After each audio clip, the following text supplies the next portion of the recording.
नमस्कार, प्रणाम। समस्त यूपी बिहार देश विदेश में बसल समस्त भोजपुरी परिवार के हम Rakesh Mishra, Rao Rakesh Mishra Facebook page live के माध्यम से आप सबके पैर छू के प्रणाम करतनी, दिल से प्रणाम करतनी। आशीर्वाद के प्रतीक्षा बा और बहुत बहुत बहुत बहुत आभार। वो हम बार बार ये बात ऐसे लिखा तनी कि आप सब वो कहनी जौन केहू की उम्मीद ना रहे। मने रउरा सभे आशीर्वाद के उस स्वरूप अपना ये छोट भाई अपन घर के लड़का राकेश मिश्रा पे बरसौले बनी, जौन की आज पूरा इंडिया में यह बात के चर्चा बा कि भोजपुरी इंडस्ट्री से एगो ऐसा गाना जौन कि आज से 2 महीना पहले 3 महीना पहले हमनी के शायद सोचले भी ना रही जा, राजा जाइना बहरिया आज हिंदुस्तान के टॉप 5 गानों में शामिल भइल। एकरा खातिर यूपी बिहार देश विदेश में बसल पूरे भोजपुरी परिवार के, भोजपुरिया दर्शक के, जे भोजपुरी भाषा से नहीं खे भोजपुरी भाषा सुनेला ओकरा के भी गीत के प्यार दुलार देवे खातिर, यह गीत के सुपर डुपर हिट ब्लास्ट बनावे खातिर हम जितना भी स्नेह बंदन अभिनंदन रुआ सभे के करी उतना कम बा। शायद हमार ये शब्द छोटा पड़ जाई रुआ सभे के सामने, लेकिन रुआ सभे अपना ही छोट भाई के अपन प्यार दुलार आशीर्वाद जितना देले बनी ओकरा खातिर आप सबके तहे दिल से आभार, अभिनंदन, वंदन, प्रणाम।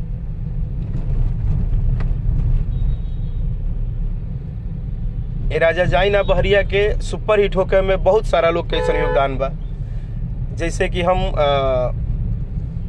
वो सभी मित्र साथी के धन्यवाद देतानी, वो सभी परिवार के बच्चन के धन्यवाद देतानी, वो सभी लड़का लड़की दोस्त मित्र साथी के धन्यवाद देतानी जे स्नैक वीडियो के माध्यम से हमरा गाना के ज़्यादा से ज़्यादा पॉपुलर बनावल, हमरा गाना के ज़्यादा से ज़्यादा वीडियो बनावल।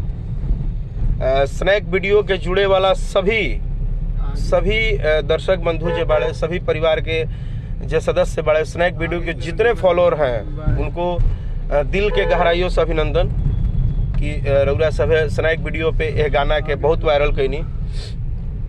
और यही गाना के ना हमार आवे वाला जो कि अभी वर्ल्ड वाइड कंपनी से 4 दिन पहले गाना रिलीज भइल, ए राजा तू तो जवान हम लइका, ओहू गाना के रउआ सभे बहुत प्यार आशीर्वाद देता नहीं। अभी आप लोग के बताते हुए खुशी होता है कि वेब कंपनी के माध्यम से अभी 2 घंटा पहले दो घंटा पहले सुबह गाना रिलीज भइल बा। कनिया लगावेली सबुनिया हमार वेब म्यूजिक के माध्यम से सुबह रिलीज भइल बा 6 बजे गाना। वो ऑडियो सॉन्ग ओकरो के रुआ सब प्यार आशीर्वाद दे रहल बानी। तो कहीं ना कहीं आवे वाला हमारी 2-3 गाना जब भी रिलीज भइल बा, ओकरा बाद राकेश मिश्रा इंटरटेनमेंट के भी गाना जौन बा का दो भइल कमरिया में, ओके भी रुआ सब 6 लाख प्लस ओकर ऑडियो हो गइल बा। आशीर्वाद देतनी। राकेश मिश्रा इंटरटेनमेंट चैनल भी हमार ओपन बड़ुए यूट्यूब पे, तो रुआ सब ओपे भी जुड़ब। जे भी हमारा के सुने वाला चाहे वाला भाई लोग बा, आप लोग राकेश मिश्रा इंटरटेनमेंट चैनल जरूर सब्सक्राइब करब, एक बार ओकरा के सर्च करब यूट्यूब पे। और special thank you snack video से लेके इंस्टाग्राम से लेके डिजिटल के हर प्लेटफॉर्म पे उस सभी मित्र साथी जे कि इतना सहयोग आशीर्वाद दुलार, बहुत सारे हमारे भाई लोग लिखल कि भैया ये गाना से मन नहीं भरत, राजा जाइना बहरिया के हम 50 बार सुनतनी, हम 100 बार सुनतनी, हम 150 बार सुनतनी। भैया यूपी बाजता, चंदौली बाजता, बलिया बाजता, वगैरह वगैरह, जमुई बाजता, बिहार बाजता, नालंदा बाजता, छपरा बाजता, सिवान बाजता, समस्तीपुर बाजता, मोतिहारी बाजता। तो जहाँ जहाँ से भी सब भाई मित्र खुशी के साथ जितना हमरा अच्छा लगल कि राकेश मिश्रा के गाना गवला से ज़्यादा जौन रुआ सब के उत्साह बा वो हमरा के बहुत प्रभावित कैलस। और ये हम मान गए कि इंडस्ट्री चाहे कोई हो, इंसान भले और बिगाड़ सकेला, इंसान भले रुआ के नीचा दिखा सकेला, कंपटीशन के भावना बा, लोग एक दूसरे के बुरा बोल देवेला, ए इनकर गाना ठीक नहीं है, गाना ना चली, हई हुई। लेकिन सबके मालिक एक ही है। ग्लैमर इंडस्ट्रीज हो चाहे कोई इंडस्ट्री हो, सबका मालिक एक है, वो है हमारे दर्शक, हमारे भगवान स्वरूप श्रोता बंधु। जब इनकर आशीर्वाद पड़ल अनु भैया, तो फिर वो कोनो सुनवाई ना होके। दर्शक जे होले उ जज होला। हम 2-4 दिन पहले कुछ मैसेज कैले रही, हम आज रुआ सब से बहुत दिल के बात कहे वाला बनी। हम पिछले 2006 से ये भोजपुरी गीत संगीत में जुड़नी 2006 से। आज बहुत लोग के ना पता हुई तो बता दी। 14 साल के कैरियर में ना जाने हमरा के कितना परेशान कइल गइल। 14 साल के कैरियर में भाई लोग, आज ये एगो इमोशनल बात बताओ तनी, ना जाने हमरा के कितना परेशान कइल गइल। ना जाने भोजपुरी इंडस्ट्री के कुछ दिग्गज से लेके कुछ अदर लोग से लेके, मने इतना मतलब कभी हमारा फ्रंट पे ना आके, लेकिन हमारा बैक में हमारा खातिर इतना बड़ा प्लानिंग भइल। पता ना हम केकर का बिगड़ले बनी, भगवान जानस, माँ वैष्णो देवी जानस, जबकि हम हमेशा सिर्फ अपना काम पे ध्यान दिला। हम बीच में भी बड़ा दुखी भइनी जब हमरा गाना पर राजा जाई ना बहरिया पर रिपोर्ट मराए लगल। हम वो दिन जब नाराज होकर मैसेज कैनी तो हमारा नाराजगी यह रहे कि भाई अगर मेहनत करतनी, अगर हम केहू के नहीं बिगाड़त तो हमार काहे बिगाड़ल जाता। हम ऐसा का कर दिल बानी कि मतलब दुनिया में सब लोग के चले के चाहिए, सब लोग के गाना हिट होके के चाहिए, सब लोग के बंगला गाड़ी घर दुआर सब लोग के स्टारडम होके के चाहिए, लेकिन राकेश मिश्रा के ना होके के चाहिए। ऐसा का गलती कर दिले बानी, जबकि हम सबके दिल से अभिनंदन करीला, पूरा इंडस्ट्री के, पूरा भोजपुरिया परिवार के, पूरा भोजपुरी के आज के भी आए हुए सिंगर जो आज गाते हैं, उनको भी मैं अपना छोटा भाई मानता हूँ, उनको अपना बाबू मानता हूँ। जो भी बच्चियाँ गाती हैं उनको मैं अपना परिवार मानता हूँ, जो भी राइटर लिखते हैं उनको परिवार मानता हूँ। सबके प्यार दिला के बावजूद पता ना राउरी भाई से का थोड़ा सा लोग के बाकी, और वो भी हमरा के परेशान करे खातिर हमरा पीछे से प्लानिंग होला कि मने कैसे भी राकेश मिश्रा के नहीं के बढ़े देवे के। लेकिन जकरा पर करोड़ों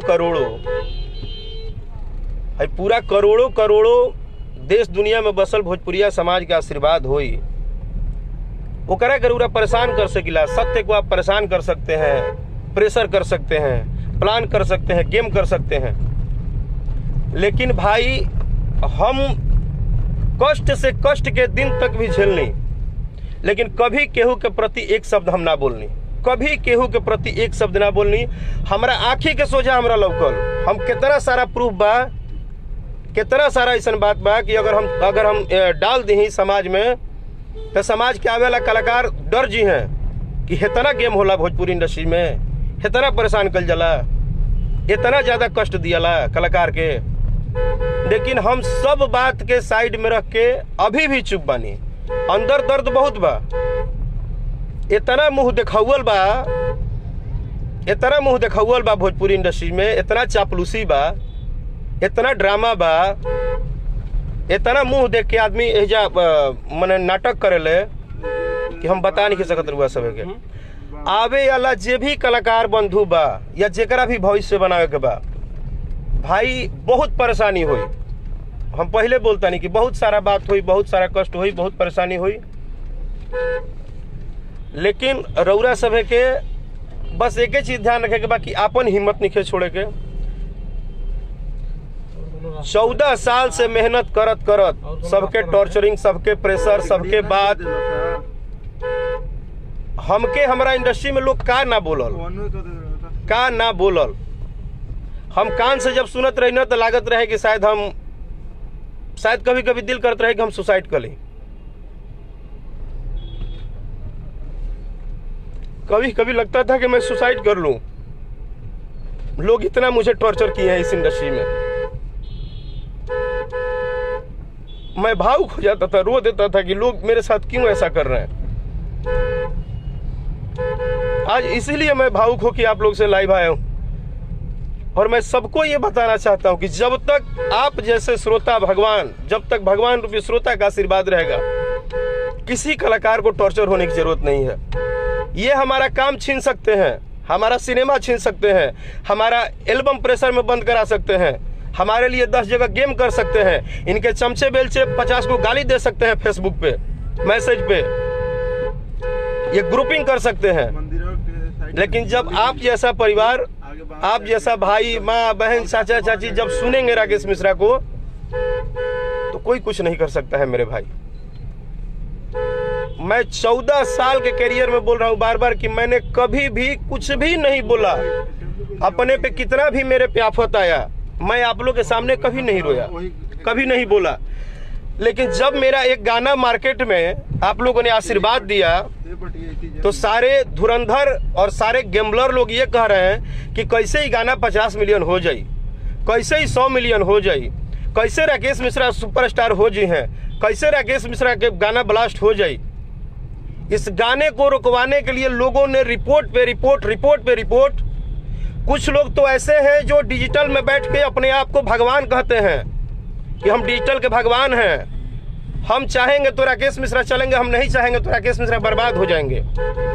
मेरे पीठ पीछे मेरे से गेम करते हैं, मुझे ये बताते हैं कि राकेश मिश्रा जिस तरह हम देखले बन्नू 14 साल में, आज भी डिजिटल में क्या चलता, जौना तरह से एक टाइम पे कैसेट के दुनिया में डीलर के भी गायक लोग जाते रहे, डिजिटल के दुनिया में लोग दुकान लगा दे बाजू हिजा लोग चल जाता। सबको हक है कमाने खाने का, सबको हक है। आप उस दुनिया के बादशाह रहिए, आप सभी मेरे बड़े भाई हैं, मैं सबके सामने नतमस्तक हूं। लेकिन बस एक गलती बता दिए कि हाँ राकेश भैया या हाँ राकेश बाबू आपका ये गलती है जिसके कारण कि हम आपको परेशान करते हैं। मैंने न कभी किसी का बिगाड़ा है, न कभी किसी का मैं गाना बजाना रुकवाया हूँ, न कभी किसी का कोई काम खराब किया हूँ। मुझे सिर्फ भगवान भोलेनाथ और माँ वैष्णो देवी पे भरोसा है। राजा जाई ना बहरिया को फ्लॉप कराने के लिए कोई भी ऐसी ताकत नहीं है जो लोगों ने नहीं लगा रहे हैं, कोई ऐसा ताकत नहीं है जो नहीं लगा रहे हैं। लेकिन इसी इंडस्ट्रीज में आज राकेश मिश्रा को कुछ ऐसे भी लोग हैं जिन्होंने माँ बाप की तरह सपोर्ट किया। आप लोगों को पता होगा पिछले 2 साल से मैं कंटिन्यू गाना गा रहा हूं वर्ल्ड वाइड कंपनी से।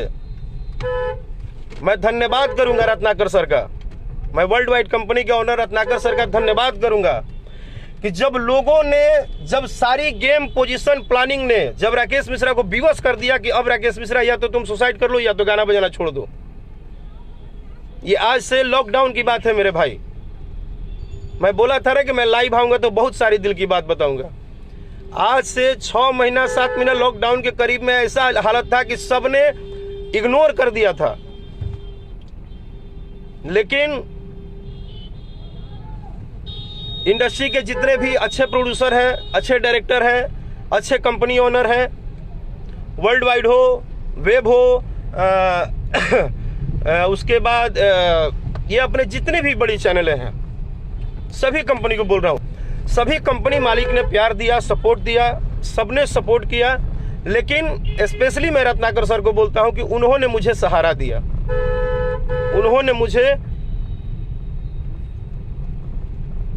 उन्होंने मुझे संभाला, उन्होंने मेरे पे ट्रस्ट किया।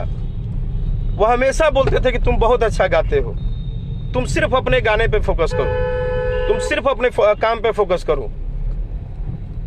आज राजा जाइना बहरिया के लिए मैं जो म्यूजिक डायरेक्टर हैं राजा जाइना बहरिया के, मेरे छोटे भाई, मेरे दिल के करीब, बहुत ही टैलेंटेड ADR आनंद बाबू, उन्होंने जिस हिसाब से इस संगीत को सजाया है, उनको प्यार देने के लिए, उनको आशीर्वाद देने के लिए, और सभी कलाकारों को बोलूंगा कि ADR आनंद एक हीरा है भोजपुरी इंडस्ट्री के, उनको आप लोग पहचानिए। उनको जो आशीर्वाद दिया आप लोग, इस मेरे वीडियो में काम की है मधु जी को बहुत बहुत बधाई। म्यूजिक वाइड कंपनी, जो कि भोजपुरी में कहने के लिए तो नई कंपनी है, लेकिन जो उसने जिगरा दिखाया, जो उसने मेहनत दिखाया, जो उसने प्यार सपोर्ट दिखाया, जो उन्होंने अपनी एक स्ट्रेंथ दिखाई, उसके लिए मैं बहुत बहुत धन्यवाद देता हूं म्यूजिक वाइट कंपनी के सभी सदस्य को, बड़े भैया नीरज सिंह जी, दीपक सिंह जी, मदन सिंह जी, ललन भैया, समस्त सभी लोगों को, म्यूजिक वाइट कंपनी के सभी मेंबर को दिल से बहुत बहुत धन्यवाद कि आपने इतना सपोर्ट किया। मैं मानता हूं कि आपको दुख हुआ है, मुझे भी दुख हुआ है, क्योंकि मेरे गाने पे कंटिन्यू मेरे गाने को रोकने के लिए रिपोर्ट किया जा रहा है, कंटिन्यू रिपोर्ट किया जा रहा है। मैं दुखी हो के उस दिन लिखा कि भाई जब कोई मेहनत से आगे बढ़ता है तो उसको क्यों इतना बर्बाद करने पे क्यों लगे हो? क्या राकेश मिश्रा से खुन्नस है? मैंने कहाँ मना किया है? आपके दिन प्रतिदिन गाने हिट हो रहे हैं। इस 14 साल में न जाने कितने गाने सुपर हिट हुए। मैंने सबको अप्रिशिएट किया, सबको बधाई दी, सबको धन्यवाद दिया। लेकिन आज अगर राकेश मिश्रा का एक गाना बड़ा हो गया है तो आप देख लीजिए आपके इंडस्ट्री से कितने सारे लोगों का बधाई आ जाता है। सभी कलाकार बोलते हैं ना कि आपस में हम एक हैं, हम परिवार हैं, लेकिन देख लीजिए कितने लोगों का बधाई आता है।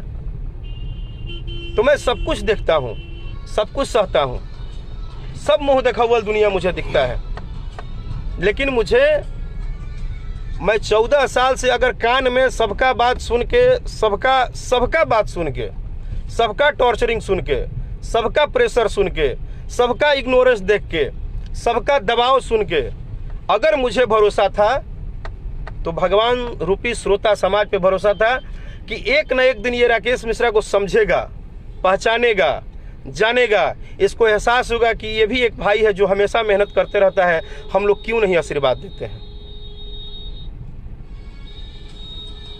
और आज आप लोगों ने वो कर दिखाया कि जिस गाने को लोग नहीं चाह रहे हैं कि ये बड़ा हो, अभी भी लोग बोल रहे हैं अरे कैसे 50 मिलियन हो जाई, कैसे 100 मिलियन हो जाई, कैसे 200 मिलियन हो जाई, काहे बड़ा हो जाई, ये गाना के ना बाजेगा चाहिए। और नहीं तो ये पता नहीं भाई लोगों को क्या प्रॉब्लम है। आप किसी के भी सपोर्टर हैं, लेकिन आप किसी कलाकार को पर्सनल मैसेज करके उल्टा सीधा बोलते हैं। आप उसके फेसबुक आईडी पे आते हैं, वो कुछ लिखता है, उस पे नीचे गाली लिखते हैं। मैंने जब चुनाव लड़ा उसमें भी बहुत सारे लोगों ने उल्टा सीधा गंदा गंदा बात लिखा। क्या हो गया? ये लोकतंत्र है, मेरा मन किया, मैंने चुनाव लड़ा। हार जीत तो एक अपनी चीज है, लेकिन मैं धन्यवाद दूंगा शाहपुर की पूरे विधानसभा की जनता को। वोट ना दे, उनको नहीं लगा कि राकेश मिश्रा में क्षमता नहीं है, अभी नेतृत्व करने का भी बच्चा है, उन्होंने मुझे नकार दिया।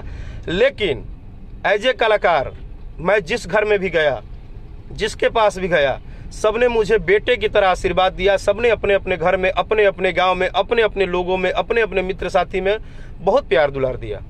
शाहपुर विधानसभा की जनता सबने बोला कि ये हो गया, वो हो गया, मैं फिर भी चुप था। मैं बहुत बहुत बर्दाश्त करता हूं भाई।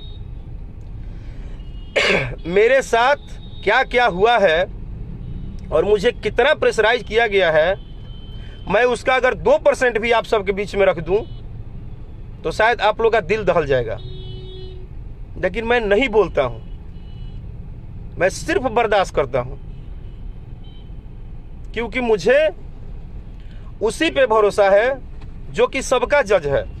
आज कोई भी बड़ा से बड़ा हो, हिंदी हो, भोजपुरी हो, तमिल हो, तेलुगु हो, पूरे इंडिया में अगर किसी को कोई बड़ा बनाता है तो वो है जनता,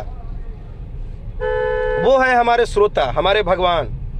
और जब आप सबका आशीर्वाद है, मैं माफी चाहता हूं अपनी बात रखने के दरमियान मैं किसी का नाम नहीं ले पाया, किसी भाई का, इसके लिए आप लोग बुरा मत मानिएगा।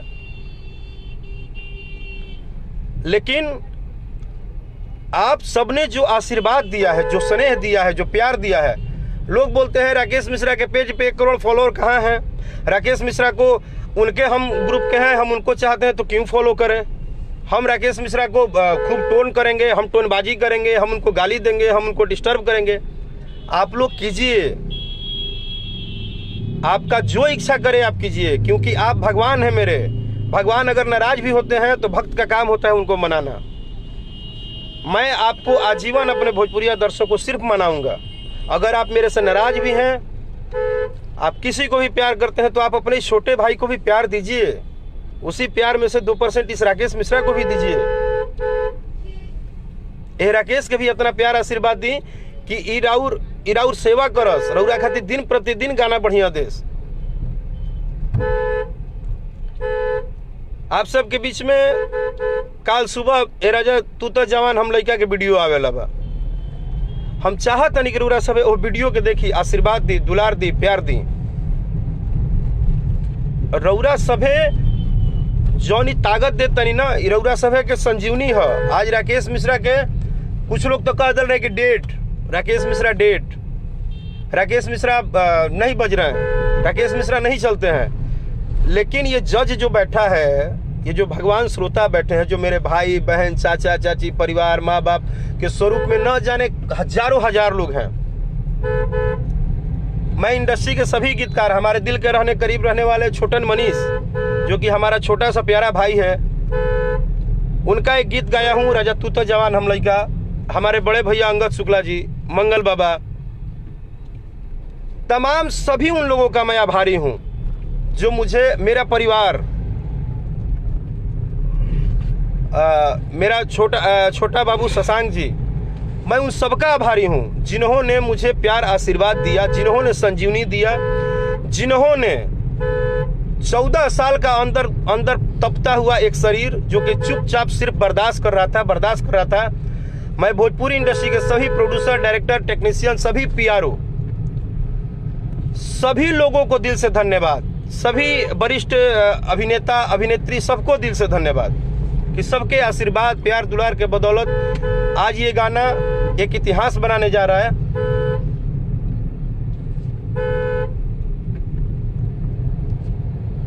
और अभी हम जातनी वेब कंपनी से जो ऑडियो आइल बा ओकर वीडियो शूट करे।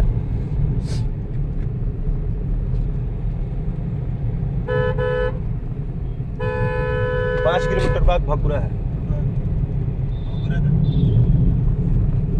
तो हम नहीं बोलते हैं भाई, आज हम लाइव आए हैं तो न जाने कितने लोग गाली देंगे, कितने लोग गंदा बोलेंगे, कितना लोग उल्टा बोलेंगे, कितना लोग बाद में वो करेंगे। लोग बोलते हैं कि राकेश मिश्रा का गाना क्या चढ़ाने की जरूरत है, राकेश मिश्रा की पब्लिसिटी क्या करने की जरूरत है। लोग रोकते हैं, बोलते हैं, लेकिन मैं कैसे भूल जाऊं, मैं रत्नाकर सर को कैसे भूल जाऊं। कोई भी बता दे, इस दुनिया में जितने गायक कलाकार मुझे सुन रहे हैं, मैंने एक व्यक्ति को निस्वार्थ सेवा करते देखा है, राकेश मिश्रा का। राकेश मिश्रा को उन्होंने बचा लिया। भाई देखा, एगो कहावत है भोजपुरी है कि बिगड़ला में केहू ना रहला, लेकिन जब बिगड़ला में रहला ना, उहे तार जान है, उहे तार भगवान है। उसको कभी मत भूलिएगा भाई, जो आपके बुरे समय में आपका साथ दे और आपको बहुत साथ दे। आप उस व्यक्ति को कभी मत भूलिएगा जो बुरे समय में साथ दे। मैं बुरा टाइम नहीं बोल सकता, स्ट्रगल टाइम आता है, कभी अच्छा कभी बुरा होता है, लेकिन पूरे भोजपुरी इंडस्ट्री के म्यूजिक डायरेक्टर हो, राइटर हो, प्रोड्यूसर हो, डायरेक्टर हो, मैं बार बार इसलिए नाम ले रहा हूँ, जितने एल्बम बनाने वाले म्यूजिक डायरेक्टर हैं, राइटर हैं, सब हैं। यहाँ तक कि मुझे सुनने में आया कि आज जो कलाकार हैं, आज के भी जो कलाकार कुछ हैं, उनका 10 गाना बजा तो कोई बात नहीं, मेरा बजना चाहिए। जैसे ही मेरा बजा तो सुना कि आजकल लोग बोल रहे हैं कि भाई राकेश मिश्रा काहे बाजे लगल है। अरे बाबू, राकेश मिश्रा मेहनत क्या करता है, कभी उसको एक बार आंख बंद करके अच्छे दिल से देखिए कि वो आदमी, कभी आप सब कुछ भी बोलते हैं, कितना भी टॉर्चर करते हैं, वो नहीं बोलता है आदमी। लेकिन रउरा सब है के देश विदेश, यूपी बिहार में भोजपुरी सुनने वाला, भोजपुरी समझे वाला, भोजपुरी के जाने वाला, ये पूरा हिंदुस्तान में टॉप 5 में राजा जाइना बहरिया के पहुंचावे खातिर एक बार फिर से दिल से प्रणाम करता नहीं, दिल से कर्जदार बनी। और काल सुबह वर्ल्ड वाइड कंपनी के माध्यम से हमारा वीडियो रिलीज होता है, राजा तू तो जवान हम लड़का। और आज रउआ सभे के बीच में रिलीज भइल बा कनिया लगावेली सबुनिया वेब कंपनी के माध्यम से। उम्मीद बा कि आप सब आशीर्वाद प्यार दुलार जरूर दे। बस हम यह कहब कि भैया हो हाथ जोड़तनी, हम कभी केहू का बुरा ना चाहिला। अब मत हमरा के परेशान करो लोग, हमरा के टॉर्चर कइल बंद कर दो लोग। हम भी एगो इंसान हई, इतना मत तोड़ दो लोग कि हम मजबूर हो जाए टूटे पर। चाहे जे भी होके, जेकरा भी हमरा खुन्नस बा, हमरा से खुन्नस बा, जे भी चाहते कि राकेश मिश्रा आगे मत बढ़ा भाई, हमरा से पर्सनली मिल के हमरा के 2-4 गो बात सुना दो। लेकिन सामाजिक लेवल पर कोनो मेहनत करके केहू के पेट पलात ना मारे के, कोनो गाना गाओ तनी ओकरा के रिपोर्ट कर, ओकरा के रिपोर्ट करके धीरे करा दो, ओकरा के गाना के अथी मत करवाओ, वो गाना फ्लॉप हो जाओ, ई सब मत करो लोग भाई, ऐसे मत दबाओ लोग। टैलेंट बहुत मेहनत करके मिलेला हमार भाई, बहुत मेहनत करके मिलेला। हम जैसे तैसे कुछ ना करी, हम जानता नहीं। हमारा के रियल में जो 14 साल से सुना था वो दर्शक के धन्यवाद, जो राकेश मिश्रा के 14 साल से सुना था, वो जाना था कि राकेश हमेशा पर्दा में गावेले, अपना सिस्टम में गावेले, अपना तरीका से गावेले। प्लीज दिल पे हाथ रख के माँ वैष्णो देवी के मैंने हम साक्षी मान के कहते नहीं, अब हमके परेशान मत करो लोग भाई।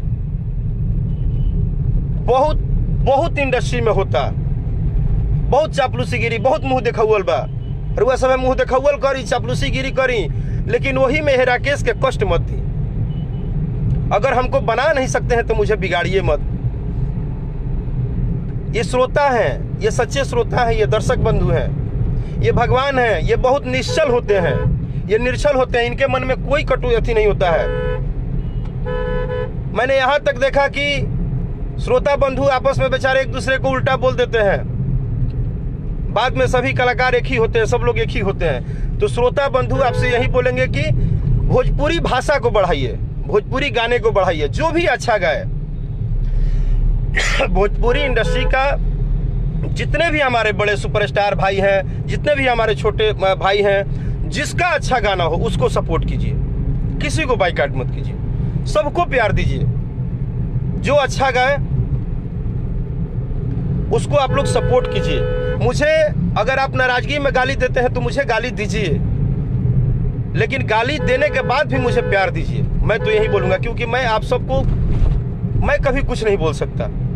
मैं बहुत टूटता हूं, बहुत नाराज होता हूं, तब जाके मेरे मुंह से निकलता है जब बर्दाश्त का सीमा एकदम खत्म हो जाता है। प्लीज आप सबको ढेर सारी दिल से बधाई, क्योंकि ये राजा जाई ना बहरिया राकेश मिश्रा नहीं बज रहे हैं, ये पूरा भोजपुरिया समाज बज रहा है। आज हिंदुस्तान के टॉप 5 में राकेश मिश्रा का गाना नहीं गया है, ये पूरे भोजपुरिया परिवार का गाना गया है। ये आप सबका गौरव है, मेरा गौरव नहीं है। तो भोजपुरिया समाज के गौरव को आप सबको मुबारक, और आने वाले गानों को इसी तरह बड़े से बड़े रिकॉर्ड में शामिल कीजिए। राकेश मिश्रा को प्यार आशीर्वाद दुलार दीजिए, इसका मैं कर्जदार रहूँगा, कर्जदार हूँ। इस छोटे भाई पे अपना आशीर्वाद प्यार बनाइए, और जहाँ से भी हैं, जिधर हैं, चाहे वो डीजे बनाने वाले भाई हों, चाहे वो स्नैक वीडियो बनाने वाले मित्र हों, चाहे वो इंस्टाग्राम पे परफॉर्मेंस करने वाले भाई हों, जो भी छोटे बड़े आर्टिस्ट हैं, सबका ये मेहनत है कि राजा जाई ना बहरिया हिट हुआ है। इसमें राकेश मिश्रा का कोई योगदान नहीं है। आप सब महान हैं मेरे भाई। I love you, thank you so much.